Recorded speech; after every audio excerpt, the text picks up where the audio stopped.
Hi everyone, నా పేరు Nanda and welcome to my channel Nanda's journey. ఈరోజు మనం నేపాల్ రాజధాని కాఠ్మండూలో చూడవలసిన ముఖ్యమైన ప్రదేశాలను 2 రోజుల్లో ఎలా సందర్శించాలో చూద్దాం. అదేవిధంగా కాఠ్మండూ నుంచి సీతామాత జన్మస్థానం జనక్పూర్, మనోకామన శక్తిపీఠం మీరు సందర్శించాలనుకుంటే ఆ వీడియో లింక్స్ డిస్క్రిప్షన్లో ఇస్తాను, చెక్ చేయండి. ఈ వీడియోలో మన ఇండియా నుంచి కాఠ్మండూ ఎలా చేరుకోవాలి, కాఠ్మండూలో ఎక్కడ స్టే చేయాలి, కాఠ్మండూలో లోకల్ ట్రాన్స్పోర్ట్ ఎలా ఉంటుంది, కాఠ్మండూలో చూడవలసిన ప్రదేశాలేంటి, ఆ ప్రదేశాలను ఒక వరుస క్రమంలో ఎలా సందర్శించాలి, ఈ ట్రిప్కి కావలసిన బడ్జెట్ ఎంత, ఈ విషయాలన్నీ డీటెయిల్డ్గా 1 by 1 తెలుసుకుందాం రండి. చాలామంది మాకు ఎక్కువ సమయం లేదు, కేవలం కాఠ్మండూ మాత్రమే దర్శించాలి అనుకుంటున్నాం, అది కూడా కాశీ అయోధ్య సందర్శించి కాఠ్మండూ ఎలా వెళ్లాలో కూడా చెప్పమని అడిగారు. అందుకే కాఠ్మండూపై డీటెయిల్డ్గా సపరేట్ వీడియో చేస్తున్నాను. ముందుగా మనం మన తెలుగు రాష్ట్రాల నుంచి కాఠ్మండూ ఎలా చేరుకోవాలో చూద్దాం. మన తెలుగు రాష్ట్రాల నుంచి కాఠ్మండూ చేరుకోవడానికి చాలా మార్గాలు ఉన్నాయి, కానీ వీటిలో బెస్ట్ ఆప్షన్ ఏంటంటే బడ్జెట్లో వెళ్లే వాళ్ళు ల్యాండ్ బార్డర్ ద్వారా కాఠ్మండూ చేరుకోవచ్చు. ఖర్చు ఎక్కువైనా కంఫర్టబుల్ గా వెళ్లాలనుకునే వాళ్ళు ఫ్లైట్ లో వెళ్ళొచ్చు. ముందుగా ల్యాండ్ బార్డర్ ద్వారా కాఠ్మండూ ఎలా చేరుకోవాలో చూద్దాం. కాశీ అయోధ్య సందర్శించి కాఠ్మండూ వెళ్లే వాళ్ళు కూడా ఇదే మార్గంలో వెళ్ళొచ్చు. ముందుగా మనం ఉత్తరప్రదేశ్ లోని గోరఖ్పూర్ చేరుకోవాలి. మన తెలుగు రాష్ట్రాల నుంచి గోరఖ్పూర్ కి డైరెక్ట్ ట్రైన్స్ లభిస్తాయి. ఆ ట్రైన్ డీటెయిల్స్ డిస్క్రిప్షన్ లో ఇస్తాను, చెక్ చేయండి. అదేవిధంగా హైదరాబాద్ నుంచి గోరఖ్పూర్ కి డైరెక్ట్ ఫ్లైట్ కూడా లభిస్తుంది. ట్రైన్ లో వస్తారా లేదా ఫ్లైట్ లో వస్తారా అనేది మీ చాయిస్. గోరఖ్పూర్ కాశీకి 205 కిలోమీటర్లు, అయోధ్యకి 135 కిలోమీటర్ల దూరంలో ఉంటుంది. మీరు కాశీ, ప్రయాగరాజ్, అయోధ్య సందర్శించి అయోధ్య నుంచి గోరఖ్పూర్ చేరుకోవచ్చు. అయోధ్య నుంచి గోరఖ్పూర్ కి రెగ్యులర్ గా బసెస్ మరియు ట్రైన్స్ లభిస్తాయి. లేదంటే డైరెక్ట్ గా కాశీ నుంచి గోరఖ్పూర్ చేరుకోవాలన్నా బసెస్ మరియు ట్రైన్స్ లభిస్తాయి. ఇప్పుడు మనం గోరఖ్పూర్ నుంచి కాఠ్మండూ ఎలా చేరుకోవాలో చూద్దాం. గోరఖ్పూర్ నుంచి ఇండియా నేపాల్ బార్డర్ సనౌలి ఇంచుమించుగా 95 కిలోమీటర్లు ఉంటుంది. ఇది గోరఖ్పూర్ రైల్వే స్టేషన్. ఈ రైల్వే స్టేషన్ కి ఎదురుగా సనౌలి బార్డర్ కి షేరింగ్ టాక్సీస్ లభిస్తాయి. డైరెక్ట్ గా టాక్సీ కావాలన్నా లభిస్తుంది. టాక్సీ వాళ్ళు ఒకరికి 500 ఛార్జ్ చేస్తున్నారు. మీరు నలుగురుంటే క్యాబ్ కి 2000 ఛార్జ్ చేస్తారు. మనం బార్గెన్ చేసుకుంటే 1800కు వస్తారు. రైల్వే స్టేషన్ పక్కనే ఉన్నది మహారాణా ప్రతాప్ స్టాచ్యూ. ఈ మహారాణా ప్రతాప్ స్టాచ్యూకి ఎదురుగా ఉన్న వీధిలో ఒక 100 మీటర్లు ముందుకు వెళితే గోరఖ్పూర్ బస్టాండ్ ఉంటుంది. బస్సులో వస్తే ఆ బస్టాండ్కి వస్తారు. అదే విధంగా గోరఖ్పూర్ నుంచి సనౌలి బార్డర్ కి బసెస్ కూడా లభిస్తాయి. మనం బస్టాండ్ వరకు వెళ్లాల్సిన అవసరం లేదు. ఈ మహారాణా ప్రతాప్ స్టాచ్యూకి ఆపోజిట్ లో రైట్ సైడ్ బస్సు కనిపిస్తుంది కదా, అది సనౌలి బార్డర్ కి వెళ్లే బస్. ఇక్కడ బస్సు మీద క్లియర్ గా గోరఖ్పూర్ సనౌలి అని ఉంది. బస్ టికెట్ 150 నుంచి 200 ఉంటుంది. బస్ జర్నీ 3 గంటలు. గోరఖ్పూర్ నుంచి సనౌలి బార్డర్ కి బస్సులో వెళ్తారా లేదా షేరింగ్ టాక్సీలో వెళ్తారా అనేది మీ చాయిస్. గోరఖ్పూర్ లో ప్రముఖ గోరఖ్నాథ్ ఆలయం ఉంది. రైల్వే స్టేషన్ కి 4 కిలోమీటర్ల దూరంలో ఉంటుంది. ఆటోలో వెళ్ళొచ్చు. ఒకవేళ మీరు గోరఖ్పూర్ లో 1 నైట్ స్టే చేయాలనుకుంటే గోరఖ్పూర్ లో హోటల్స్ కూడా లభిస్తాయి. ఆన్లైన్ బుకింగ్ సైట్లలో బుక్ చేసుకోండి. ఇదే ఇండియా నేపాల్ సనౌలి బార్డర్. నేను నేపాల్ నుంచి రిటర్న్ వచ్చేటప్పుడు ఈ బార్డర్ నుంచి రిటర్న్ వచ్చాను. మీరు షేరింగ్ టాక్సీలో వస్తే బార్డర్ దగ్గర డ్రాప్ చేస్తారు. బస్సులో వస్తే కొంచెం ముందు ఆపుతారు, నడుచుకుంటూ రావాల్సి ఉంటుంది. ఇది మన బార్డర్ కి ముందు ఉన్న మార్కెట్ ఏరియా. ఈ బార్డర్ దాటే సమయంలో ఆర్మీ వాళ్ళు మన ఐడి ప్రూఫ్ చెక్ చేస్తారు, మన లగేజ్ చెక్ చేస్తారు. నేపాల్ కి వెళ్ళడానికి పాస్పోర్ట్ అవసరం లేదు. ఆధార్ కార్డ్ లేదా ఓటర్ ఐడి చూపించాల్సి ఉంటుంది. ఆ ఎదురుగా ఉన్నది నేపాల్ గేట్. దీన్ని కొత్తగా నిర్మించారు. ఓల్డ్ గేట్ ఇలా ఉండేది. ఇలా మనం ల్యాండ్ బోర్డర్ దాటి నేపాల్ లోకి ఎంటర్ అయ్యాం. నేపాల్ లోకి ఎంటర్ అయ్యాక కుడివైపు ఉన్న ఈ కాంప్లెక్స్ కనిపిస్తుంది కదా, ఈ ప్రదేశంలో నేపాల్ సిమ్ మరియు నేపాల్ కరెన్సీ ఎక్స్చేంజ్ లభిస్తుంది. మనం ఓటర్ ఐడి, ఆధార్ కార్డుతో నేపాల్ సిమ్ తీసుకోవచ్చు. స్క్రీన్ పైన మీకు రీఛార్జ్ ప్లాన్స్ చూపిస్తాను, చెక్ చేయండి. మీరు నేపాల్లో ఎన్ని రోజులు స్టే చేస్తారు, మీకు ఎంత డేటా కావాలనే దానిపై మీ ప్లాన్ చూస్ చేసుకోండి. అదేవిధంగా కరెన్సీ ఎక్స్చేంజ్, మన ₹1 1.6 నేపాలీ కరెన్సీతో సమానం. అంటే మన ₹100 160 నేపాలీ కరెన్సీతో సమానం. మీకు ఎంత అమౌంట్ కావాలంటే అంత అమౌంట్ ఎక్స్చేంజ్ చేసుకోండి. మన ఇండియన్ సైడ్ బోర్డర్ లో ఏటీఎంస్ లభిస్తాయి. మన ఇండియన్ కరెన్సీ విత్డ్రా చేసుకొని ఇక్కడ ఎక్స్చేంజ్ చేసుకోవచ్చు. అదే విధంగా వీసా లేదా మాస్టర్ డెబిట్ కార్డుతో నేపాల్ ఏటీఎం లో నేపాల్ కరెన్సీ విత్డ్రా చేసుకోవచ్చు. కాకపోతే కొంత చార్జెస్ కలెక్ట్ చేస్తారు. ఈ సనౌలి బోర్డర్ నుంచి గౌతమ బుద్ధుడు జన్మించిన లుంబిని 27 కిలోమీటర్లు ఉంటుంది. పోఖరా 185 కిలోమీటర్లు ఉంటుంది. కాఠ్మండు 260 కిలోమీటర్లు ఉంటుంది. ఈ బోర్డర్ నుంచి పోఖ్రా కాఠ్మండూకి ప్రతిరోజు సాయంత్రం బసెస్ లభిస్తాయి. గుర్తుపెట్టుకోండి, సాయంత్ర సమయంలో మాత్రమే బసెస్ లభిస్తాయి. ఒకవేళ మీరు ఎర్లీగా వస్తే మీకు టైం ఉంటే లుంబిని సందర్శించి లుంబిని నుంచి డైరెక్ట్ గా కాఠ్మండూకి వెళ్ళొచ్చు. ఈ బోర్డర్ నుంచి బసెస్ లభిస్తాయి. ఇప్పుడు కొత్తగా బస్టాండ్ నిర్మించారు. బోర్డర్ కి 2-3 కిలోమీటర్ల దూరంలో బస్టాండ్ ఉంటుంది. బస్టాండ్ నుంచి ఎక్కువ బసెస్ లభిస్తాయి. బసెస్ కంఫర్టబుల్ గానే ఉంటాయి, నో ప్రాబ్లం. కాకపోతే ఇది complete hill area, ghat road journey ఉంటుంది. డిస్టెన్స్ తక్కువైనా మనం సాయంత్రం బస్ ఎక్కితే రేపు పొద్దునకి కాఠ్మండు చేరుకుంటాం. బస్ టికెట్ మన కరెన్సీలో ₹1000 నుంచి 1200 ఉంటుంది. కొంచెం లగ్జరీ బస్ అయితే 1500 ఉంటుంది. No sleeper bus, only sitting, గుర్తుపెట్టుకోండి. ఇప్పుడు మనం ఫ్లైట్ లో కాఠ్మండు ఎలా చేరుకోవాలో చూద్దాం. ఫ్లైట్ లో వెళ్లే వాళ్ళు ముఖ్యంగా గుర్తుపెట్టుకోవాల్సింది, ఇండియా నుంచి నేపాల్ కి ఫ్లైట్ లో వెళ్లాలంటే ఆధార్ కార్డ్ యాక్సెప్ట్ చెయ్యరు.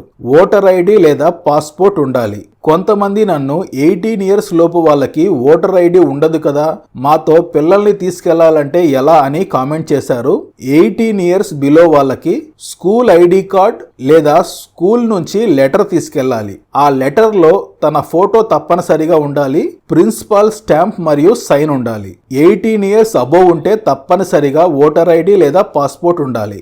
ఎవరైతే కాశీ సందర్శించి కాశీ నుంచి కాఠ్మండు వెళ్లాలనుకుంటారో వారికి కాశీ నుంచి కాఠ్మండూకి డైరెక్ట్ ఫ్లైట్స్ లభిస్తాయి. డైరెక్ట్ గా ఫ్లైట్ లో వెళ్లే వాళ్ళకి మన సౌత్ ఇండియా నుంచి డైరెక్ట్ ఫ్లైట్స్ లేవు. ఓన్లీ బెంగళూరు నుంచి వీక్లీ 2 or 3 డైరెక్ట్ ఫ్లైట్స్ ఉన్నాయి. సో మనకి బెస్ట్ ఆప్షన్ 1 స్టాప్ ఫ్లైట్. ఢిల్లీలో ఫ్లైట్ చేంజ్ అయ్యి వెళ్లాల్సి ఉంటుంది. హైదరాబాద్ నుంచి కాఠ్మండు వయా ఢిల్లీ ఫ్లైట్ 15 నుంచి 16 వేలు పడుతుంది. ఫ్లైట్ ఛార్జెస్ ఫిక్స్డ్ గా ఉండవు, చేంజ్ అవుతూ ఉంటాయి. ఇది గుర్తుపెట్టుకోండి. రాత్రి 7:30కు నేపాల్ రాజధాని కాఠ్మండు చేరుకున్నాను. ఎయిర్పోర్ట్ లోపలికి ఎంటర్ అవ్వగానే బుద్ధ భగవానుడు దర్శనమిచ్చారు. అక్కడి నుంచి మనం అలా ముందుకు నడుచుకుంటూ వస్తే ఈ ప్రదేశానికి చేరుకుంటాం. మనం నేరుగా వెళ్ళాలి. కాకపోతే కొంచెం అలా కుడివైపు వెళ్లి ఎడమవైపు చూస్తే Indian citizens, foreigners with visa ఉంటుంది. ఈ క్యూ లైన్ లో వెళ్లి ఇమిగ్రేషన్ పూర్తి చేసుకోవాలి. పాస్పోర్ట్ లేదా ఓటర్ ఐడి చూపిస్తే సరిపోతుంది. ఇమిగ్రేషన్ పూర్తి చేసుకొని ముందుకు వస్తే కిందకి వెళ్ళడానికి ఎస్కలేటర్ ఉంది. కిందకి రాగానే మళ్ళీ సెక్యూరిటీ చెకింగ్ ఉంది. సెక్యూరిటీ చెక్ పూర్తి చేసుకొని ముందుకు రాగానే లగేజ్ బెల్ట్ ఉంటుంది.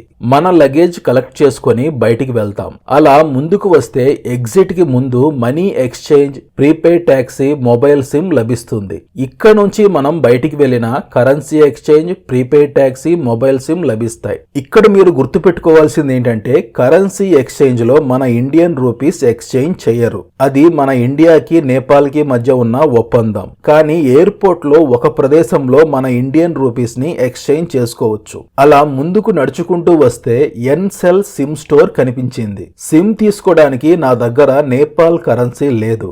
దీన్ని దాటుకొని కొంచెం ముందుకు వెళితే ఎడమవైపు కరెన్సీ ఎక్స్చేంజ్ ఉంది.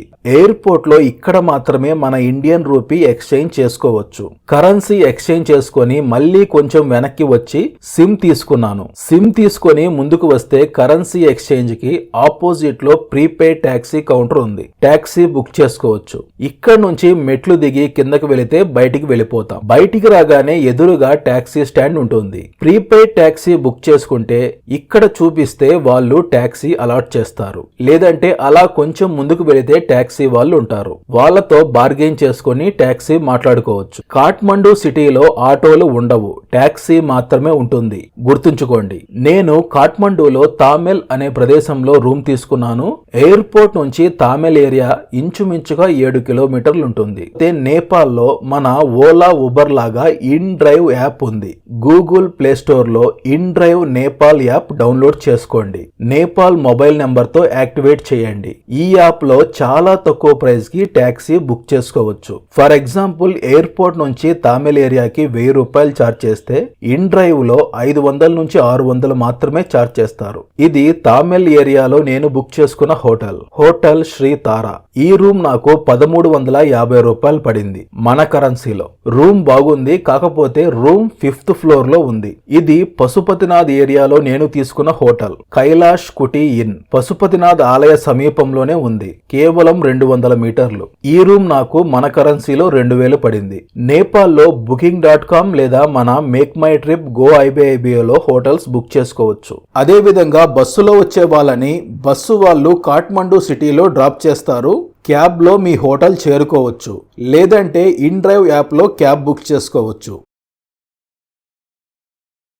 ఇప్పుడు మనం కాఠ్మండూలో ఎక్కడ స్టే చేయాలో చూద్దాం. కాఠ్మండూలో చాలా ప్రదేశాల్లో హోటల్స్ లభిస్తాయి. ప్రధానంగా ఎక్కువ మంది స్టే చేసేది తామెల్ ఏరియా, ఆ తరువాత Pashupatinath area. Thamel area most happening place. Kathmandu Durbar square కి సమీపంలో ఉంటుంది. Night life, pubs, everything Thamel ఏరియాలో లభిస్తాయి. బడ్జెట్ లో స్టే చేయడానికి ట్రావెల్ హాస్టల్స్ కూడా తామెల్ ఏరియాలోనే లభిస్తాయి. పశుపతినాథ్ ఏరియా పశుపతినాథ్ ఆలయ సమీపంలో ఉంటుంది. పశుపతినాథ్ ఏరియాలో హాస్టల్స్ లభించవు. ట్రావెల్ హాస్టల్స్ లో స్టే చేయాలనుకుంటే తామెల్ ఏరియాలోనే లభిస్తాయి. తామెల్ ఏరియా నుంచి పశుపతినాథ్ 6.5 కిలోమీటర్లు ఉంటుంది. కాఠ్మండూలోని చాలా హోటల్స్ లో లిఫ్ట్ ఉండదు. కొన్ని హోటల్స్ లో మాత్రమే లిఫ్ట్ ఉంటుంది. పెద్ద వయసు వాళ్ళు లేదా మోకాలు నొప్పులతో ఉండే వాళ్ళు ఇది గుర్తుపెట్టుకోండి. మనకి నేపాల్లో ఇలాంటి బ్రేక్ఫాస్ట్ లభిస్తుంది. పూరి ఆలూ కర్రీ లేదంటే రోటీ శనగల కర్రీ. నేపాల్లో ఇలాంటి భోజనం లభిస్తుంది. దీన్ని దాల్ బాతి అని పిలుస్తారు. ఆల్మోస్ట్ మన భోజనం లాగే ఉంటుంది. రైస్ కూడా వీళ్ళు బాస్మతి రైస్ ఇస్తున్నారు. కాకపోతే నేపాల్లో ఫుడ్ కాస్ట్ కొంచెం ఎక్కువగా ఉంది. కాఠ్మండూ సందర్శించడానికి best time April to June, October to November. Nepal Himalaya పర్వతాల్లో ఉంటుంది కాబట్టి డిసెంబర్ నుంచి మార్చ్ నెల చలి ఎక్కువగా ఉంటుంది. జూలై నుంచి సెప్టెంబర్ వర్షాకాలం అవాయిడ్ చేయండి. నేను 2 days లో కాఠ్మండూలో సందర్శించవలసిన ప్రదేశాల గురించి వివరిస్తాను. మొదటి రోజు మీరు ఏ సమయంలో కాఠ్మండూ చేరుకుంటారో తెలియదు. బస్సులో వచ్చే వాళ్ళు ఒక టైంకి వస్తారు, ఫ్లైట్లో వచ్చే వాళ్ళు ఒక టైంకి వస్తారు. మీరు కాఠ్మండూ చేరుకునే సమయాన్ని బట్టి ఈ ప్లాన్లో అడ్జస్ట్మెంట్స్ చేసుకోండి. కాఠ్మండూలో బైక్ రెంటల్స్ లభిస్తాయి. బైక్ రెంట్కు తీసుకొని ఈ ప్రదేశాలు మీరు సందర్శించాలి అనుకుంటే మీరు స్టే చేస్తున్న హోటల్ లేదా హాస్టల్ వాళ్ళని అడగండి, వాళ్ళు అరేంజ్ చేస్తారు. లేదంటే ఎక్కడ లభిస్తాయో ఇన్ఫర్మేషన్ ఇస్తారు. తామెల్ ఏరియాలోనే బైక్ రెంటల్స్ లభిస్తాయి. పశుపతినాథ్ ఏరియాలో బైక్ రెంటల్స్ లభించవు. ముందుగా మనం పశుపతినాథ్ ఆలయం సందర్శిద్దాం. నా హోటల్ నుంచి పశుపతినాథ్ ఆలయం జస్ట్ వాకబుల్ డిస్టెన్స్ లో ఉంది. పశుపతినాథ్ ఆలయానికి 2 మార్గాలు ఉన్నాయి. ఇది నా హోటల్ కి సమీపంలో ఉన్న ఎంట్రన్స్. ఆ ఎంట్రన్స్ లోనే వెహికల్స్ ఆపేస్తారు. అక్కడి నుంచి మనం నడుచుకుంటూ రావాలి. అవతల వైపు మరో ఎంట్రన్స్ ఉంది, అక్కడికి వెళ్ళాక చూపిస్తాను. ఇక్కడ మీకు కనిపిస్తున్న షాప్స్ అన్ని రుద్రాక్ష షాపులు. ఇక్కడ రకరకాల రుద్రాక్షలున్నాయి. చెక్ చేసుకొని తీసుకోండి. ఇక్కడ వీళ్ళు గవర్నమెంట్ ఆథరైజ్డ్ అని చెప్తున్నారు, మరి నిజమా కాదని తెలియదు. మోస్ట్లీ ఒరిజినల్ వే దొరుకుతాయి. మీకు డౌట్ ఉంటే రుద్రాక్ష కాయలు కూడా దొరుకుతాయి. ఆ కాయలు కొనుక్కొని అందులో నుంచి రుద్రాక్షలు తీసుకోవచ్చు. నాకు వీటిపై అంత నాలెడ్జ్ లేదు, మీరు చెక్ చేసుకొని కొనుక్కోండి. ఈ మార్గంలో గమనించండి, వరుసగా రుద్రాక్ష షాపులు ఉన్నాయి. ఇదే ఆలయానికి వెళ్లే మరో ఎంట్రన్స్. దీనికి ఎదురుగా ఉన్న ఈ మార్గమే ఆలయానికి ఉన్న రెండో ఎంట్రన్స్. వెహికల్స్ దూరంగా ఆపేస్తారు, అక్కడి నుంచి నడుచుకుంటూ రావాలి. ఈ ప్రాంగణం అంతా నేవారీ ఆర్కిటెక్చర్ స్టైల్లో రెడ్ అండ్ బ్లాక్ కాంబినేషన్ లో ఉంది. ఇక్కడ మహిళా సాధువులు ఉన్నారు. మనం వారి దగ్గర ఆశీర్వాదం తీసుకోవచ్చు. రండి ఆలయం దగ్గరకు వెళ్దాం. ఇదే పశుపతినాథ్ ఆలయం యొక్క ప్రధాన ఎంట్రన్స్. లోపల నందిని గమనించారా ఎంత భారీగా ఉందో. ఆలయం లోపల వీడియోలు ఫోటోలు తీయకూడదు, రిస్క్ చేయొద్దు, నిర్దాక్షిణంగా ఫోన్ లాగేసుకుంటున్నారు. పశుపతినాథ్ ఆలయాన్ని నేపాల్ కాశీగా వర్ణిస్తారు. పశుపతినాథ్ అంటే చాలా మంది పశువులకు అధిపతి లేదా పశువుల కాపరి అని అనుకుంటారు. కానీ పశుపతినాథ్ అంటే సమస్త జీవుల ప్రభువు, సమస్త ప్రాణకోటికి అధిపతి అనే అర్థం వస్తుంది. ఒకసారి మహాశివుడు మరియు పార్వతీమాత కైలాసాన్ని విడిచి హిమాలయాల్లో విహరిస్తూ ఉండగా వారికి భూమి మీద అందమైన ప్రదేశాలు చూడాలని కోరిక కలుగుతుంది.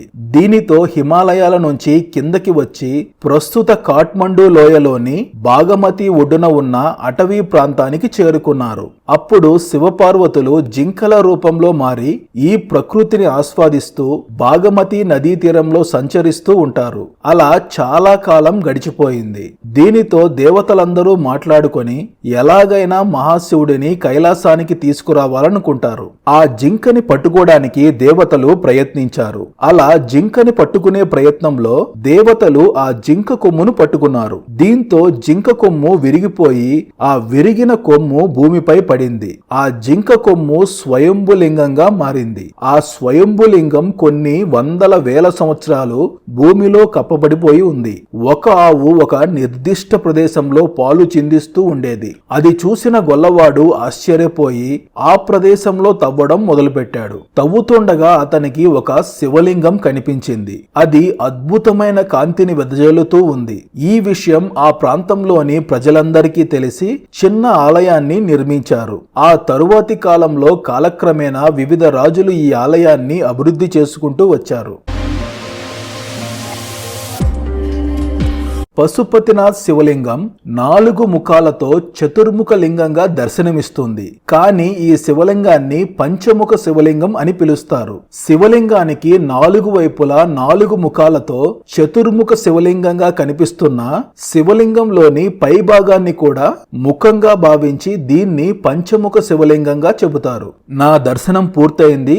చాలా బాగా దర్శనమైంది. రండి ఇప్పుడు మనం బాగమతి నది, ఆర్యఘాట్, పశుపతినాథ్ ఆలయం యొక్క వ్యూ పాయింట్, గుహేశ్వరి శక్తిపీఠం సందర్శిద్దాం. ఇలా మనం తిరిగి బయటికి వస్తాం. ఇక్కడ నుంచి ఎడమ వైపు నేరుగా ముందుకు వెళితే నదీ తీరం చేరుకుంటాం. జస్ట్ 100 మీటర్లు ఉంటుంది. అలా నడుచుకుంటూ ఇక్కడికి వస్తాం. ఎదురుగా కనిపిస్తున్నది బాగమతి నదిపై ఉన్న ఫుట్ ఓవర్ బ్రిడ్జ్. దాని అవతల ఉన్నది మృగస్థలి. మనం అలాగే నేరుగా లోపలికి నడుచుకుంటూ వెళ్తే పశుపతినాథ్ ఆలయం యొక్క వ్యూ పాయింట్, మృగస్థలి, దాని అవతల వైపు గుహేశ్వరి శక్తిపీఠం ఉంటుంది. ఈ ప్రదేశంలో చిన్న చిన్న ఉపాలయాలు ఉన్నాయి. ఇదే బాగమతి నది. అది ఆలయం యొక్క వెనుక భాగం. తరువాత దర్శిద్దాం. ఇటువైపు ఉన్నది రాజ్ఘాట్. రండి దగ్గరకు వెళ్దాం. ఈ బాగమతి నదిని గంగతో సమానంగా, ఈ ప్రదేశాన్ని కాశీతో సమానంగా భావిస్తారు. ఇక్కడి నేపాలీ ప్రజలు ఇక్కడ మరణించాలని లేదా వారి యొక్క పార్థివ దేహాన్ని ఇక్కడ ఖననం చేయాలని, అలా చేస్తే వారికి మోక్షం లభిస్తుందని భక్తుల విశ్వాసం. రండి ఇప్పుడు మనం అటువైపు వెళ్దాం. ఇది ఆలయం వెనుక భాగం. ఈ ప్రదేశాన్ని చూస్తుంటే మన కాశీ గుర్తుకు వస్తుంది. ఆలయానికి వెనుక నదికి అవతల ఉన్న ఈ ప్రదేశంలో ప్రతిరోజు రాత్రి 6:30కు బాగమతి హారతి ఉంటుంది. రండి ఇప్పుడు మనం పశుపతినాథ్ ఆలయం యొక్క వ్యూ పాయింట్ సందర్శిద్దాం. ఇక్కడ నుంచి ఇలా మెట్లెక్కి పైకి వెళితే వ్యూ పాయింట్ చేరుకుంటాం. మరీ ఎక్కువ మెట్లు ఏమీ ఉండవు. ఒక 50 నుంచి 70 మెట్లు పైకి ఎక్కితే సరిపోతుంది. ఇలాగే మనం నేరుగా వెళితే మృగస్థలి పై భాగానికి చేరుకుంటాం. ఇక్కడ నుంచి ఎడమ వైపు ఇలా వెళితే వ్యూ పాయింట్ ఉంటుంది. ఇదే పశుపతినాథ్ వ్యూ పాయింట్.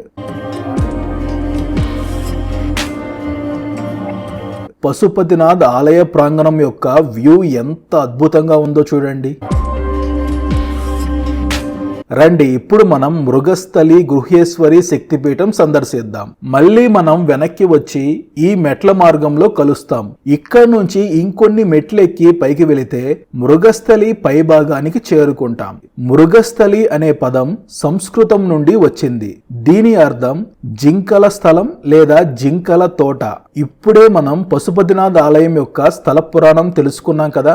శివపార్వతులు జింకల రూపంలో సంచరించిన వనం ఇదే. కొన్ని వేల సంవత్సరాల క్రితం శివపార్వతులు జింకల రూపంలో సంచరించిన ప్రదేశంలో మనం నడుస్తున్నాం. ఆ అనుభూతి చాలా గొప్పగా ఉంది. ఈ ప్రదేశంలో మనకి కనిపిస్తున్న చిన్న చిన్న గోపురాలన్నీ గొప్ప గొప్ప యోగులు సిద్ధుల సమాధులు. ఈ స్థలం యొక్క ప్రాశస్త్యం తెలుసుకొని కొన్ని వందల వేల సంవత్సరాల నుంచి ఎంతో మంది యోగులు సిద్ధులు ఈ ప్రదేశంలో తపస్సు చేసి దివ్యత్వాన్ని పొందారు. అక్కడ ఎదురుగా ఎరుపు తెలుపు రంగు కలయికలో ఉన్నది గురు గోరఖ్నాథ్ ఆలయం. ఈ ప్రదేశంలో మహాశివుని అంశగా భావించే గురు గోరఖ్నాథ్ తపస్సు చేసి జ్ఞానాన్ని పొందారు. గోరఖ్పూర్ లో గోరఖ్నాథ్ ఆలయం ఉంది కదా, ఆయనే ఇక్కడ తపస్సు చేసింది. రండి ఇక్కడ నుంచి ఇంకొంచెం ముందుకు వెళితే గుహేశ్వరి శక్తిపీఠం చేరుకుంటాం. ఇక్కడ నుంచి మనం మెట్లు ఎక్కాల్సిన అవసరం లేదు. మెట్లు దిగుతూ కిందకి వెళ్తాం. ఆ కింద కనిపిస్తున్నదే గుహేశ్వరి శక్తిపీఠం. ఇలా కొన్ని మెట్లు కిందకి దిగితే ఆలయంలోకి ప్రవేశించవచ్చు. అలా లోపలికి రాగానే ఎదురుగా ఆలయం కనిపిస్తుంది. ఇక్కడ వీడియో తీయకూడదు. గుహేశ్వరి అనే పేరు సంస్కృతంలో గుహ్య అంటే రహస్య లేదా గోప్యమైనది అని అర్థం. ఈ ఆలయం 51 శక్తిపీఠాల్లో ఒకటి.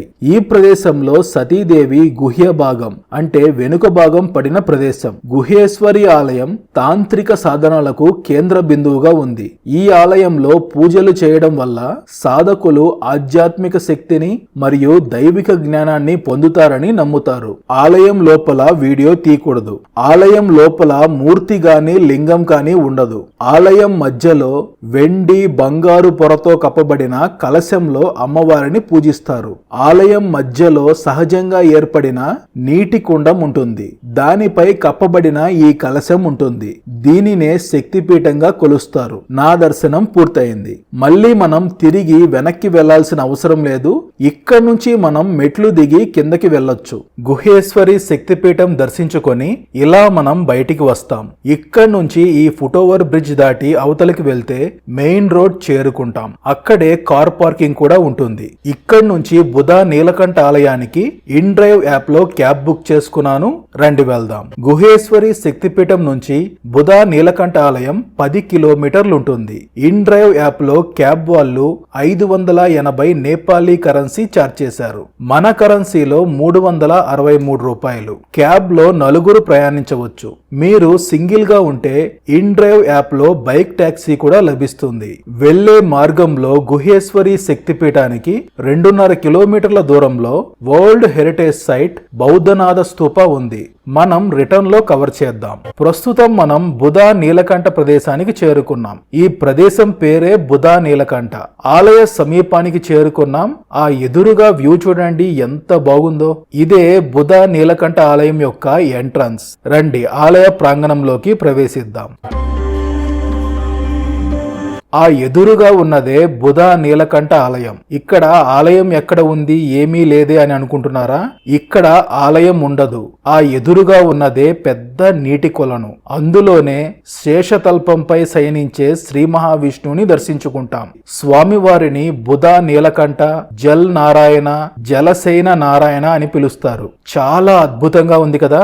1400 సంవత్సరాల నుంచి ఇలానే నీటిలో తేలుతూ ఉంది. ఈ విగ్రహాన్ని గమనిస్తే ఎన్ని సంవత్సరాలైనా పాతపడినట్టు అరిగిపోయినట్లు అనిపించదు. కొత్తగా విగ్రహం తయారు చేసినట్లుగానే ఉంటుంది.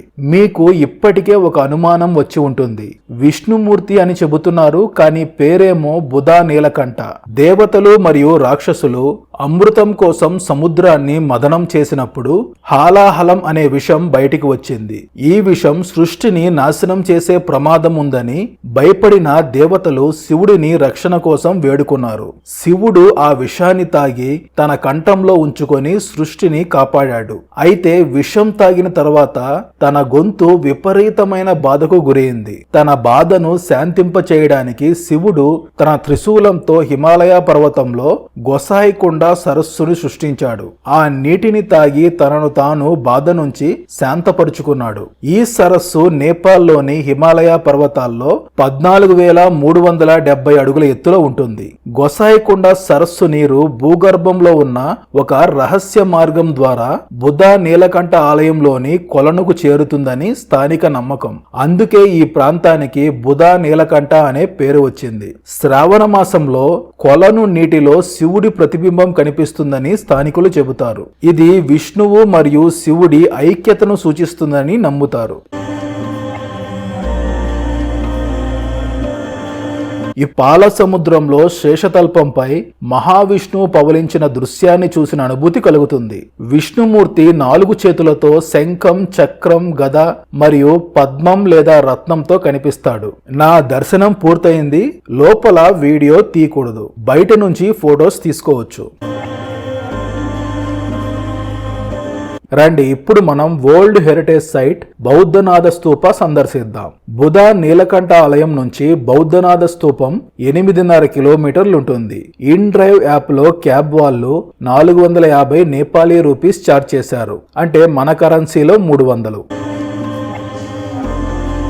ఇదే బౌద్ధనాథ స్తూపం. రండి దర్శించుకుందాం. ఎంట్రన్స్ లో మనం టికెట్ తీసుకోవాలి. Ticket 100 Nepali rupees. ఇది ప్రపంచంలోనే అతి పెద్ద బౌద్ధ స్తూపం. ఈ స్తూపం చుట్టూ ఉన్న పరిసరాలను సందర్శించే ముందు ఈ స్తూపం యొక్క చరిత్ర తెలుసుకుందాం. ఈ స్తూపం యొక్క చరిత్ర చాలా పురాతనమైనది మరియు దీని నిర్మాణం గురించి అనేక ఇతిహాసాలు, కథలు ఉన్నాయి. ఒక ప్రసిద్ధ కథనం ప్రకారం బౌద్ధనాథ స్తూపం 5వ శతాబ్దంలో లిచ్చావి రాజవంశం కాలంలో నిర్మించబడిందని చెబుతారు. ఈ స్తూపాన్ని ఒక సాధారణ స్త్రీ అయిన జాజియా అనే వ్యక్తి నిర్మించినట్లు చెబుతారు. స్తూప నిర్మాణం తర్వాత ఇది బౌద్ధ యాత్రికులకు ఒక పవిత్ర స్థలంగా మారింది. ఇది టిబెట్ మరియు భారతదేశానికి వెళ్లే వాణిజ్య మార్గంలో ఉండడం వల్ల ఈ ప్రాంతం వాణిజ్య కేంద్రంగా అభివృద్ధి చెందింది. కాలక్రమేణా ఈ స్తూపం చుట్టూ అనేక బౌద్ధ మఠాలు మరియు ఆలయాలు నిర్మించబడ్డాయి. ఇది బౌద్ధ తత్వశాస్త్రంలో విశ్వరూపాన్ని ప్రతిబింబిస్తుంది. స్తూపం పైభాగంలో బుద్ధుని కళ్ళు చిత్రించబడి ఉన్నాయి. ఇవి 4 దిశలను సూచిస్తున్నాయి. 2015లో నేపాల్లో సంభవించిన భూకంపం వల్ల ఈ స్తూపం దెబ్బతిన్నప్పటికీ తరువాత దీన్ని పునరుద్ధరించారు. 1979లో దీన్ని వరల్డ్ హెరిటేజ్ సైట్ గా గుర్తించారు.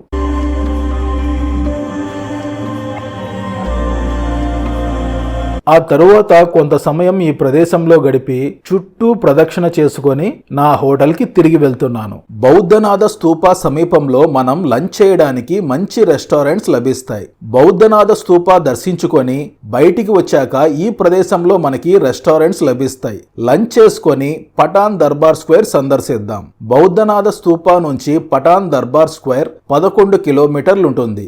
ఇన్ డ్రైవ్ యాప్ లో క్యాబ్ వాళ్ళు 850 నేపాలీ కరెన్సీ ఛార్జ్ చేస్తారు. మన కరెన్సీలో 530 రూపాయలు. పఠాన్ దర్బార్ స్క్వేర్ సందర్శించే ముందు దీని యొక్క చరిత్ర మరియు నిర్మాణం యొక్క ప్రత్యేకత తెలుసుకుందాం. పఠాన్ దర్బార్ స్క్వేర్ నేపాల్ చరిత్ర, సంస్కృతి మరియు కళలకు ఒక సజీవ సాక్ష్యం. దీని పురాతన మూలాల నుండి మల్లరాజుల వైభవం వరకు ఈ స్క్వేర్ అనేక శతాబ్దాల చరిత్రను తనలో దాచుకుంది. ఇది పర్యాటకులకు మాత్రమే కాకుండా స్థానికులకు కూడా ఒక ముఖ్యమైన సాంస్కృతిక కేంద్రంగా ఉంది. పఠాన్ దర్బార్ స్క్వేర్ చరిత్ర క్రీస్తు పూర్వం 3వ శతాబ్దంలో కిరాత రాజవంశం సమయంలో స్థాపించబడిందని చెబుతారు. ఆ తరువాత 6వ శతాబ్దంలో లిచ్చావి రాజవంశ సమయంలో దీనిని విస్తరించారు. పఠాన్ దర్బార్ స్క్వేర్ కు నిజమైన వైభవం మరియు ప్రస్తుతం మనం చూస్తున్న ఆధునిక రూపం ఇచ్చింది మల్ల రాజవంశం. 12వ శతాబ్దం నుండి 18వ శతాబ్దం వరకు కాఠ్మండూ లోయను పరిపాలించిన మల్లరాజులు పఠాన్ను తమ రాజధానిగా చేసుకున్నారు. ఈ సమయంలో పఠాన్ ఒక సాంస్కృతిక మరియు కళాత్మక కేంద్రంగా వికసించింది. మల్లరాజుల్లో ప్రసిద్ధులైన సిద్ధ నరసింహమల్ల, శ్రీనివాస మల్ల మరియు యోగ నరేంద్ర మల్ల ఈ స్క్వేర్ కు గొప్ప గౌరవాన్ని తెచ్చారు. 1768లో గోర్ఖా రాజు పృథ్వీ నారాయణ్ షా కాఠ్మండూ లోయను జయించి నేపాల్ ని ఏకం చేసి కాఠ్మండూ నగరంలో నారాయణహితి రాయల్ ప్యాలెస్ నిర్మించి రాజ్య పరిపాలన చేశారు. అప్పటి నుంచి స్వతంత్ర రాజ్య స్థితిని కోల్పోయి ఒక చారిత్రక నగరంగా మిగిలిపోయింది. 1934లో సంభవించిన భూకంపం వల్ల ఈ దర్బార్ స్క్వేర్ లోని అనేక నిర్మాణాలు దెబ్బతిన్నాయి. ఆ తరువాత 2015లో సంభవించిన మరో భూకంపం వల్ల మరికొన్ని నిర్మాణాలు, రాజభవనం దెబ్బతింది. 2015 భూకంపం తర్వాత ఈ ప్రాంతాన్ని వివిధ దేశాల సహాయంతో కొన్ని నిర్మాణాలను పునర్నిర్మించారు. సంస్కృత పదమైన పతన్ నుంచి ఈ పేరు వచ్చిందని చరిత్రకారులు చెబుతున్నారు. పతన్ అంటే పతనమైన, శిథిలమైన నగరం కాలక్రమేణా పటాన్ గా మారింది. ఈ ప్రాంతం యొక్క కళల గురించి తెలుసుకుందాం. ఇక్కడ ఈ ప్రాంతంలో కనిపిస్తున్న నిర్మాణాలను నేవారీ కళ, నేవారీ ఆర్కిటెక్చర్ అని పిలుస్తారు. నేపాల్లో చాలా తెగలున్నాయి. కాఠ్మండూ లోయలో ప్రధానంగా నివసించేది నేవారీ ప్రజలు. ప్రస్తుతం నేపాల్ సంస్కృతిగా చెప్పబడుతున్న నిర్మాణాలు, కళలు, ఆహార వ్యవహారాలు ఈ నేవారీ ప్రజల సంస్కృతి నుంచి వచ్చాయి. ఇక్కడ ఈ రాజభవన గోడల్ని గమనిస్తే ఎర్రని ఇటుకలు, నల్లని కలపతో చేసిన కిటికీలు, ఆ కిటికీలపై చెక్కిన కళాత్మకమైన డిజైన్లు. ఇటువైపు కనిపిస్తున్న ఆలయ నిర్మాణాలు నేవారీ సాంస్కృతిక జీవన విధానాన్ని తెలియజేస్తాయి. ఇప్పుడు మనం పఠాన్ దర్బార్ స్క్వేర్ లోని రాజభవనం మరియు ఇతర ప్రదేశాలను ఒక్కొక్కటిగా సందర్శిద్దాం రండి. ప్రస్తుతం మనం పఠాన్ దర్బార్ స్క్వేర్ ఎంట్రన్స్ లో ఉన్నాం. ఈ ప్రదేశాన్ని గమనిస్తే కుడివైపు ఉన్నది రాజభవనం. ఈ రాజభవనం 3 భాగాలుగా విభజించి ఉంది. మూల్ చౌక్, సుందరీ చౌక్, నారాయణ్ చౌక్. లోపలికి వెళ్లి మనం అన్ని ప్రదేశాలు సందర్శించవచ్చు. ఎడమవైపు ఉన్నవి పురాతన ఆలయాలు మరియు విశ్రాంతి మండపాలు. ఎంట్రన్స్ లో ఎడమవైపు టికెట్ కౌంటర్ ఉంది. టికెట్ తీసుకునేటప్పుడు ఇండియన్ అని చెప్పండి, ఎందుకంటే సార్క్ కంట్రీస్ కి టికెట్ ప్రైస్ తక్కువగా ఉంటుంది. Ticket 250 Nepali rupees. ఇది పఠాన్ దర్బార్ స్క్వేర్ మధ్య భాగం. చాలా సుందరంగా, అద్భుతంగా ఉంది. ఇది రాజభవనంలోని మొదటి భాగం. దీన్ని నారాయణ్ చౌక్ అని పిలుస్తారు. ఇప్పుడు మనం రాయల్ ప్యాలెస్ సందర్శించి తరువాత పఠాన్ దర్బార్ స్క్వేర్ లో మిగిలిన ప్రదేశాలు సందర్శిద్దాం. ఇది ఎంట్రన్స్ కి మరియు పైన ఉన్న కిటికీకి బంగారు పూత పూసి ఉన్నారు. ఈ ద్వారాన్ని మనం గమనిస్తే మల్లరాజుల కులదైవం తుల్జా భవానీ మాతను రక్షణగా ఏర్పాటు చేశారు. ద్వారానికి 2 వైపులా సింహాలు ఉన్నాయి. రండి లోపలికి వెళ్దాం. నారాయణ్ చౌక్ మధ్యలో ఉన్నది నారాయణ ఆలయం, విష్ణు దేవాలయం. ఇది రాజుగారు, రాయల్ ఫ్యామిలీ నిత్యం పూజించే ఆలయం. ఈ ప్యాలెస్ ని చూడండి. మధ్యలో ఓపెన్ ఏరియా, చుట్టూ 2 అంతస్తుల భవనం. ఈ భవనాన్ని ఇటుకలు మరియు కలపతో నిర్మించారు. ఈ రెడ్ అండ్ బ్లాక్ కాంబినేషన్ బాగుంది. కాఠ్మండూ హిమాలయ ప్రాంతాల్లో ఉంది. చలిని తట్టుకోవడానికి కలపతో ఈ భవనాన్ని నిర్మించారు. ఈ రాయల్ ప్యాలెస్ 3 భాగాలుగా విభజించి ఉంది. ఈ ప్రాంగణంలో రాయల్ ఫ్యామిలీ నివసిస్తారు. మ్యూజియం చూసుకొని కిందకి వస్తే ఈ ప్రాంగణం చేరుకుంటాం. రండి ఇప్పుడు మనం రాయల్ ప్యాలెస్ లోని 2వ భాగం సుందరీ చౌక్ సందర్శిద్దాం. మనం అలా ముందుకు నడుచుకుంటూ వస్తే గార్డెన్ ఏరియా చేరుకుంటాం. అప్పట్లో ఇక్కడ ఉద్యానవనం ఉండేది. ఇప్పుడు ఖాళీగా ఉంది. ఇక్కడ పురాతన కాలం నాటి స్విమ్మింగ్ పూల్ కూడా ఉంది. అప్పట్లో రాజుగారు మరియు రాయల్ ఫ్యామిలీ ఇక్కడ ఎంజాయ్ చేసేవారు. ఇది రాయల్ బాతింగ్ ఏరియా. రండి సుందరీ చౌక్ సందర్శిద్దాం. ఇదే రాయల్ ప్యాలెస్ లోని 2వ ప్రాంగణం సుందరీ చౌక్. పేరుకు తగ్గట్టే చాలా సుందరంగా ఉంది. ఈ ప్రాంగణంలో హైలైట్ మధ్యలో ఉన్న తుషహితి అనే రాతి నీటి ట్యాంక్. ఇక్కడ మీరు గమనిస్తే నీరు వచ్చే ప్రదేశంలో లక్ష్మీనారాయణుడు, చుట్టూ ముక్కోటి దేవతలు ఉన్నారు. ఈ ముక్కోటి దేవతలకు ఆదిశేషుడు రక్షణగా ఉన్నాడు. దీని నిర్మాణం చాలా చాలా అద్భుతంగా ఉంది. రండి ఇప్పుడు మనం రాయల్ ప్యాలెస్ లోని 3వ భాగం మూల్ చౌక్ సందర్శిద్దాం. ఇదే రాయల్ ప్యాలెస్ లోని 3వ భాగం మూల్ చౌక్. ఇది రాజభవనంలోని అతి పెద్ద ప్రాంగణం. మల్లరాజుల కాలంలో ఇక్కడ రాజకుటుంబం ఉత్సవాలు, వివాహాలు మరియు రాజ్యాభిషేక కార్యక్రమాలు జరిగేవి. ఇది ఒక పవిత్ర స్థలంగా కూడా పరిగణించబడుతుంది. ఆ ఎదురుగా కనిపిస్తున్నదే మల్లరాజుల కులదైవం తలేజు భవానీ ఆలయం. అంటే ఎవరో కాదు, తుల్జా భవానీ మాత ఆలయం. ఇప్పుడు మనకి అలవ్ లేదు. అమ్మవారి ఆలయానికి రెండు వైపులా గంగా, యమున ఉన్నారు. పవిత్ర నదులను ప్యూరిఫికేషన్ కోసం ఏర్పాటు చేశారు. ప్రతి సంవత్సరం దసరా రోజు పెద్ద ఉత్సవం నిర్వహిస్తారు. వీళ్ళు దాన్ని దసాయి పండుగ అని పిలుస్తారు. దసరా రోజు ఇక్కడ 108 జంతువులను బలిస్తారు. ఇంతటితో ప్యాలెస్ సందర్శన పూర్తయింది. రండి ఇప్పుడు మనం బయట ఉన్న మరికొన్ని ముఖ్యమైన ప్రదేశాలు సందర్శిద్దాం. మనం మళ్ళీ తిరిగి నారాయణ్ చౌక్ నుంచి బయటికి వస్తున్నాం. అలా బయటికి రాగానే ఎదురుగా కనిపించేది శ్రీకృష్ణ మందిరం. పఠాన్ దర్బార్ స్క్వేర్ లో రాయల్ ప్యాలెస్ తర్వాత అత్యంత ప్రధానమైనది ఈ శ్రీకృష్ణ దేవాలయం. ఈ ఆలయం 1636లో సిద్ధ నరసింహమల్ల ఆధ్వర్యంలో నిర్మించబడింది. ఈ ఆలయాన్ని మన భారతీయ నిర్మాణ కళ శిఖర ఆర్కిటెక్చర్ స్టైల్లో రాతితో 3 అంతస్తుల్లో నిర్మించారు.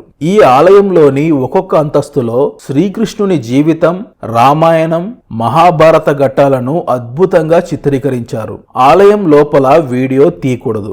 నేపాల్లోని ప్రతి ఆలయంలో ఆలయంపై బంగారు శిఖరం ఉంటుంది. కానీ ఈ ఆలయంపై 21 బంగారు శిఖరాలు ఉన్నాయి. భూకంపం వల్ల ఈ ఆలయానికి ఎటువంటి డ్యామేజ్ జరగలేదు. ఆలయానికి ఎదురుగా గరుత్మంతుణ్ణి చూడవచ్చు. శ్రీకృష్ణ ఆలయానికి ఎడమవైపు ఉన్నది విశ్వనాథ్ మందిర్. ఆలయం ముందు నందీశ్వరుణ్ణి చూడవచ్చు. ఆలయ నిర్మాణం ఎంత బాగుందో చూడండి. ఈ ఆలయం కూడా మూసివేసున్నారు. సంవత్సరంలో ఒక్కరోజు శివరాత్రి రోజు భక్తుల దర్శనానికి ఓపెన్ చేస్తారట. రండి ఇంకా ముందుకు వెళదాం. ఇక్కడ కనిపిస్తున్నవి విశ్రాంతి మండపాలు.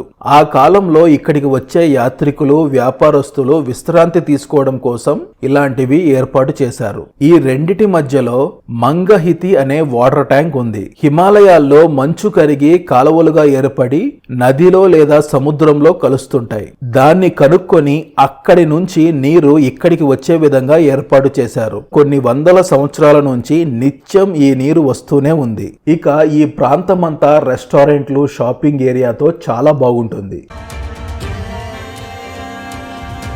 ఇంతటితో మన నేపాల్లోని పురాతన రాజ్యం పఠాన్ దర్బార్ స్క్వేర్ సందర్శన పూర్తయింది. తరువాత సాయంత్రం 6:30 గంటలకు పశుపతినాథ్ ఆలయంలో గంగా హారతి ఉంటుంది. సాయంత్రం 5:30, 6 కల్లా పశుపతినాథ్ ఆలయం చేరుకోండి. కొంచెం ముందుగా వస్తే మళ్ళీ దర్శనం చేసుకొని గంగా హారతి చూసుకొని రిటర్న్ వెళ్ళొచ్చు. లేదంటే డైరెక్ట్ గా గంగా హారతికి వెళ్ళండి. ఇంతటితో మన డే 1 పూర్తవుతుంది. డే 2లో ఇప్పుడు నేను ఏ ప్రదేశాలు కవర్ చేస్తానో చూడండి. దీంట్లో మనం కొన్ని చేంజెస్ చేసుకోవచ్చు. అవేంటనేది చివర్లో చెప్తాను. చాంగు నారాయణ ఆలయానికి ఇన్ డ్రైవ్ యాప్లో క్యాబ్ బుక్ చేసుకున్నాను. పశుపతినాథ్ ఆలయం నుంచి చాంగు నారాయణ ఆలయం 11 కిలోమీటర్లు ఉంటుంది. క్యాబ్ బుక్ చేసినప్పుడు 870 నేపాలీ రూపీస్ చూపించింది. క్యాబ్ డ్రైవర్ కొండ పైన ఉంటుంది, ఎక్స్ట్రా అమౌంట్ కావాలి అన్నాడు. చివరిగా 1000 నేపాలీ రూపీస్ ఛార్జ్ చేశారు. మన కరెన్సీలో 625 రూపాయలు. భక్తపూర్ దర్బార్ స్క్వేర్ నుంచి చాంగు నారాయణ ఆలయం 6.5 కిలోమీటర్లు ఉంటుంది. వెళ్లే మార్గంలో వ్యూ ఎంత బాగుందో చూడండి. చివరి 3 కిలోమీటర్లు ఇలా కొండ పైకి వెళ్ళాలి. చుట్టూ ఉన్న వ్యాలీ వ్యూస్ చాలా బాగుంటాయి. కారులో వెళ్ళేటప్పుడు కనిపించవు, ఇలా ఉంటాయి. ప్రస్తుతం మనం చాంగు నారాయణ ఆలయం సమీపానికి చేరుకున్నాం. 11 కిలోమీటర్ల జర్నీ 1.5 గంట సమయం పట్టింది. ఇది పార్కింగ్ ఏరియా. ఇక్కడ నుంచి మనం ఆలయం చేరుకోవడానికి 108 మెట్లు ఎక్కాల్సి ఉంటుంది. ఈ ఎంట్రన్స్ కి ఎడమవైపు టికెట్ కౌంటర్ ఉంది.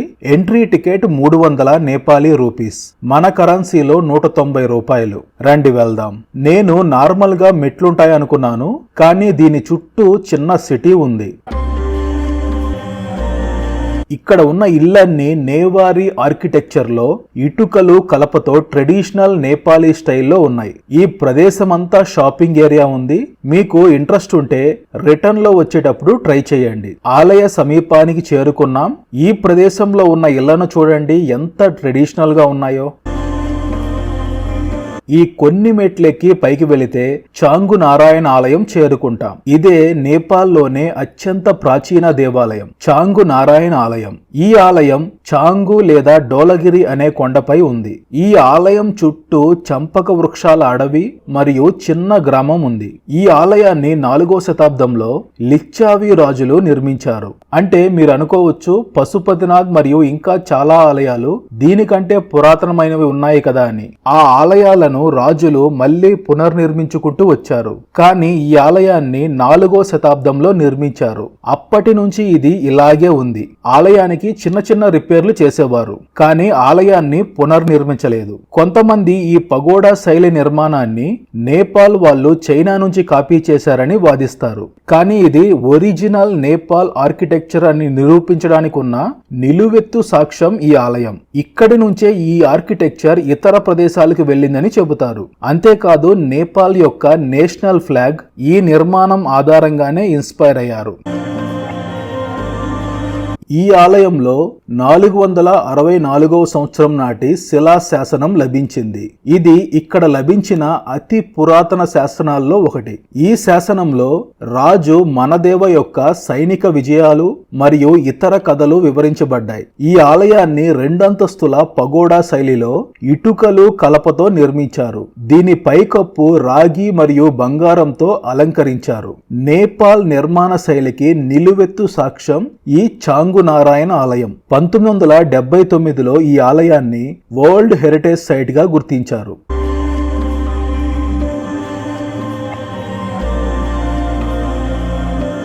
ఇదే చాంగునారాయణ ఆలయం యొక్క ప్రధాన ద్వారం. ఒకవైపు శంఖం, మరోవైపు చక్రాన్ని గమనించండి. ప్రధాన ఎంట్రన్స్ కి రాగి బంగారంతో పూత పూసి ఉన్నారు. చాలా బాగుంది. ఆ పైన వుడెన్ వర్క్ గమనించండి. చుట్టూ విష్ణుమూర్తి అవతారాలను ఏర్పాటు చేశారు. స్వామివారి ప్రధాన ద్వారం పైన గమనిస్తే మధ్యలో విష్ణుమూర్తి ఉన్నారు కదా, లోపల కూడా అలాగే ఉంటుంది. లోపల వీడియో తీయకూడదు. ఈ ఆలయంలో హైలైట్ ఈ గరుడ విగ్రహం. ఇది 5వ శతాబ్దం నాటి గరుడ విగ్రహం. చూడండి ఎంత ప్రత్యేకంగా ఉందో. చాలా అద్భుతంగా ప్రత్యేకంగా ఉంది. ఈ గరుడ విగ్రహం నేపాల్ 10 రూపాయల నోటుపై చిత్రించబడి ఉంది. ఈ ఆలయం చుట్టూ ఉన్న పరిసరాలు చాలా ప్రత్యేకంగా ఉన్నాయి. చారిత్రక ప్రదేశాలు ఇష్టపడేవారు తప్పకుండా దర్శించుకోండి. తిరిగి మెట్లు దిగి పార్కింగ్ ఏరియా చేరుకున్నాను. ఇక్కడ భక్తపూర్ దర్బార్ స్క్వేర్ కి మినీ బసెస్ లభిస్తున్నాయి. ఇన్ డ్రైవ్ యాప్ లో క్యాబ్ లేదా బైక్ బుక్ చేసుకుంటే వాళ్ళు భక్తపూర్ నుంచి ఇక్కడికి రావాల్సి ఉంటుంది. కొంతమంది రిజెక్ట్ చేస్తారు, కొంతమంది ఎక్స్ట్రా మనీ అడుగుతారు. మీకు ఎలా కన్వీనియంట్ ఉంటే అలా బుక్ చేసుకోండి. నేను ఆల్రెడీ వచ్చిన క్యాబ్ డ్రైవర్ తో డోలేశ్వర్ మహాదేవాలయం, కైలాష్నాథ్ మహాదేవ్ స్టాచ్యూ సందర్శించి భక్తపూర్ దర్బార్ స్క్వేర్ లో డ్రాప్ చేసే విధంగా మాట్లాడుకున్నాను. 2500 నేపాలీ కరెన్సీ ఛార్జ్ చేశారు. మన కరెన్సీలో ఇంచుమించుగా 1600. ప్రస్తుతం మనం డోలేశ్వర్ మహాదేవ్ ఆలయ సమీపానికి చేరుకున్నాం. ఇక్కడ నుంచి కొండపైకి వెళ్ళాలి. మనం వెళ్లే మార్గం చుట్టూ అందమైన వ్యాలీతో చాలా బాగుంది. ఇలా ప్రయాణించేటప్పుడు వ్యూ సరిగ్గా కనిపించదు, ఇలా ఉంటుంది. ప్రస్తుతం మనం ఆలయ సమీపానికి చేరుకున్నాం. ఇదే ఆలయ ఎంట్రన్స్. ఇలా లోపలికి రాగానే ఈ ప్రాంగణానికి చేరుకుంటాం. రండి ఇంకా ముందుకు వెళ్దాం. ఈ ఆలయం చాలా చిన్నదిగా ఉండేది. 5-6 సంవత్సరాల క్రితమే ప్రస్తుతం ఉన్న ఆలయాన్ని పునర్నిర్మించారు. ఇదే కేదార్నాథ్ శిరస్సు భాగం డోలేశ్వర్ మహాదేవ్ ఆలయం. డోలేశ్వర్ మహాదేవ్ ఆలయం మన భారతదేశంలోని ఉత్తరాఖండ్ లో ఉన్న కేదార్నాథ్ ఆలయం యొక్క శిరస్సు భాగంగా పరిగణించబడుతుంది. డోలేశ్వర్ మహాదేవ్ ఆలయం యొక్క మూలం మహాభారత కాలంతో సంబంధం కలిగి ఉంది.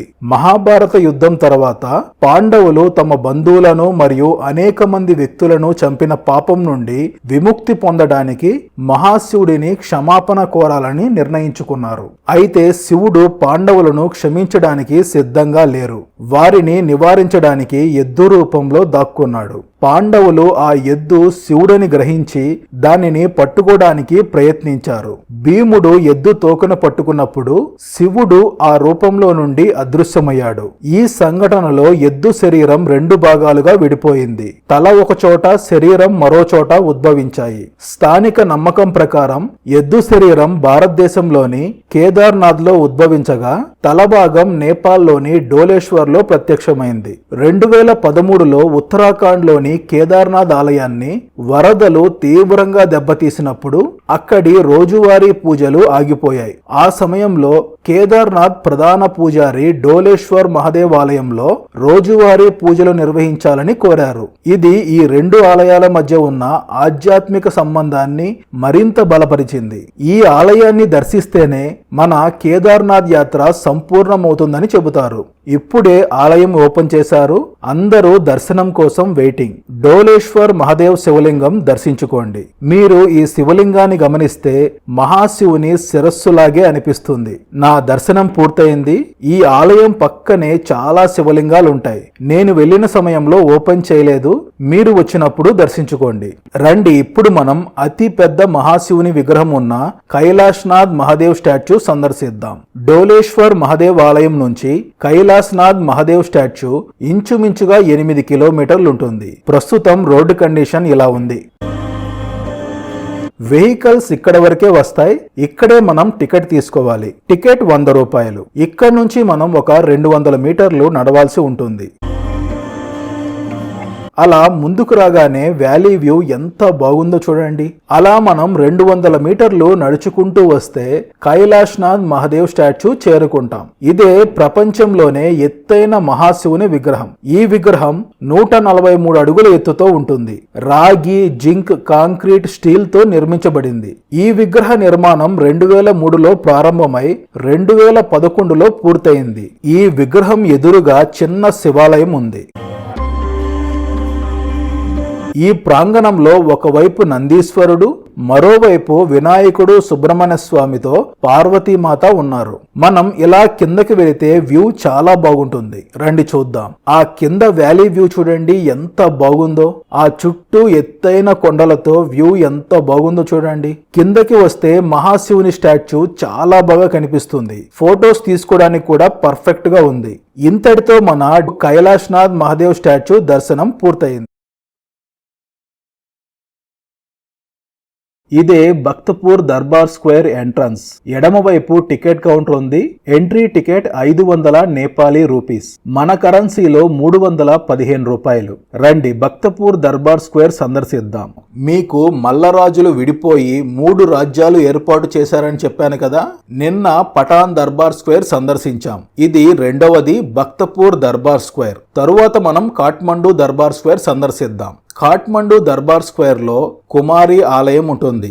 అదేవిధంగా కాఠ్మండూ ఫేమస్ కాలభైరవ స్టాచ్యూ ఉంటుంది.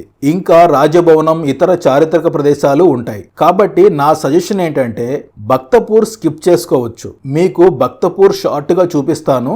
ఆ తర్వాత మీరే డెసిషన్ తీసుకోండి. ఇది Bhaktapur Darbar square over view. ఈ ఎడమవైపు ఉన్నది రాయల్ ప్యాలెస్. లోపల వీడియో తీయకూడదు. దీనికి ఒక 200 మీటర్ల దూరంలో తౌముది స్క్వేర్ ఉంది.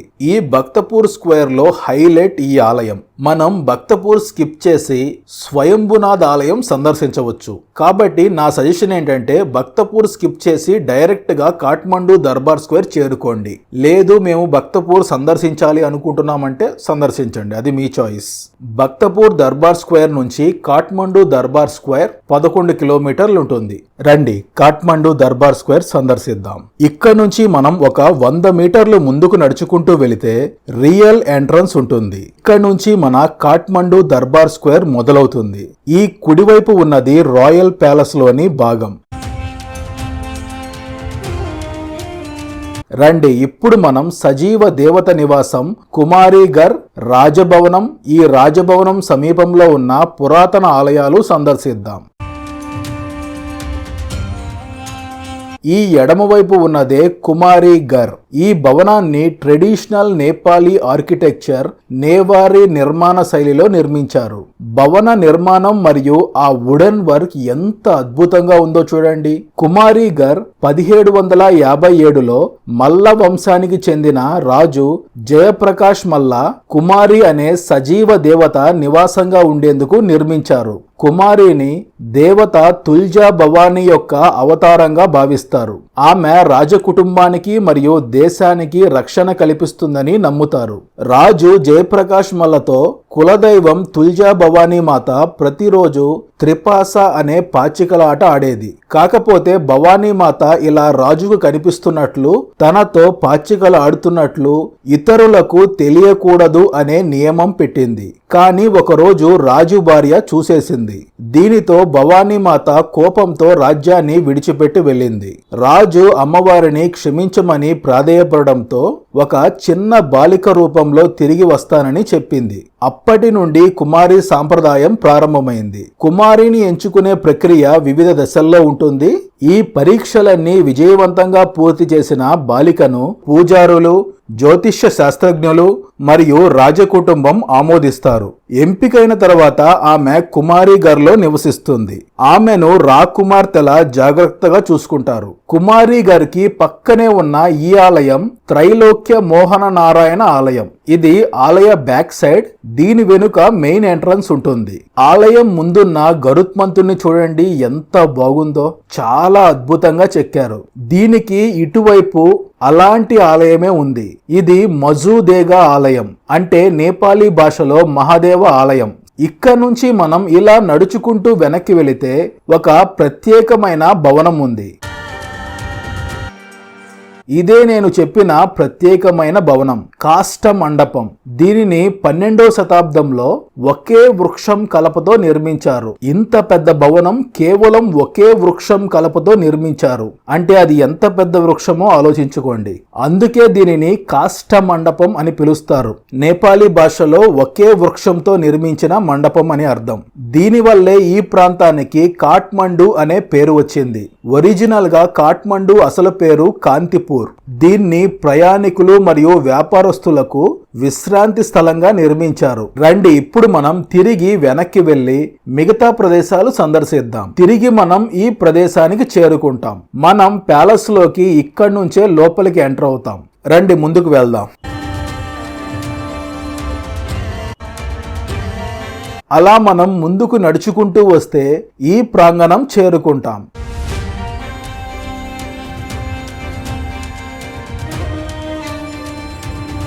అలా ముందుకు వస్తే ఈ కాఠ్మండు దర్బార్ స్క్వేర్ లో మరో హైలైట్ కాలభైరవ స్టాచ్యూ ఉంటుంది. ఇదే కాలభైరవ స్టాచ్యూ. ఇది శివుని యొక్క ఉగ్ర రూపం.